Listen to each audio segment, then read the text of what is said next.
미국 정부가 중국의 자원 무기화에 대응해 핵심 광물 자급률 향상을 위한 프로젝트 볼트를 발표했습니다. 이 프로젝트는 120억 달러 규모로 전기차 배터리와 반도체 생산에 필수적인 희토류 등 핵심 광물의 61분 비축을 목표로 합니다. 특히 중국에 대한 의존도를 낮추고 공급망 안정화를 도모하는 전략으로 해석되고 있습니다. 미국과 이란이 2월 6일 터키 이스탄불에서 고위급 회담을 가질 예정입니다. 미국 측에서는 특사로 로버트 위트코프와 제러드 쿠슈너가 참석할 것으로 알려졌으며 이란은 외무장관이 회담에 나설 전망입니다. 이번 회담은 이란의 핵 프로그램 문제와 중동 지역 안정을 논의할 것으로 보이며 미국 국방부는 협상 결렬 시 모든 옵션이 열려 있다고 경고했습니다. 일본 중의원 총선에서 자민당과 유신회의 연정이 압승할 것으로 전망됩니다. 산케이 신문은 자민당이 465석 중 310석 이상을 확보할 것으로 내다봤습니다. 이에 따라 일본 내에서는 평화헌법 개정 논의가 본격화될 전망이지만 참의원에서의 여소야대 상황으로 즉각적인 개헌은 어려울 것으로 보입니다.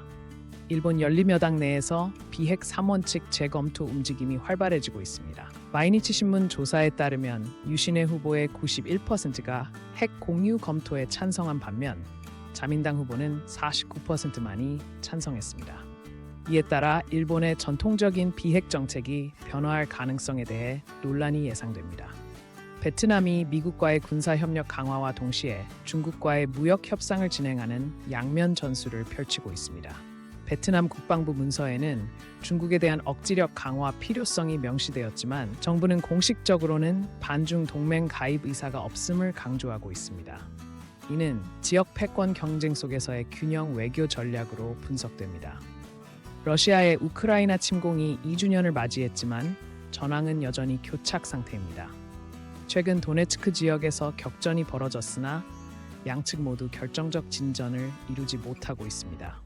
국제사회는 추가 군사 원조 논의를 계속하고 있지만 휴전 협상은 여전히 요원한 상황입니다.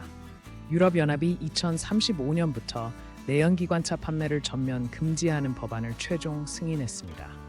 이에 따라 유럽 시장에서는 전기차와 수소차로의 전환이 가속화될 전망입니다. 단 합성 연료 E-fuel 사용 차량에 대해서는 예외를 두기로 해 자동차 업계의 반발을 잠재우는 데 성공했습니다. 영국 국민보건서비스 소속 의료진의 파업이 3주째 계속되면서 보건 시스템이 마비 상태에 빠졌습니다. 간호사와 응급의료요원 등이 참여한 이번 파업은 임금 인상과 근무 환경 개선을 요구하며 진행 중입니다. 정부와 노조 간 협상이 계속되고 있지만 아직 돌파구가 보이지 않고 있습니다. 인도가 G20 의장국으로서 기후변화 대응을 주도하고 있습니다. 모디 총리는 재생에너지 확대와 탄소 배출 감축을 주요 의제로 설정했으며 개발도상국에 대한 재정 지원 방안을 논의 중입니다. 특히 태양광 에너지 분야에서 인도의 리더십이 강조될 것으로 기대됩니다. 루이스 이나시우 룰라 다 시우바 브라질 대통령이 아마존 열대우림 보호 정책을 강화하고 있습니다.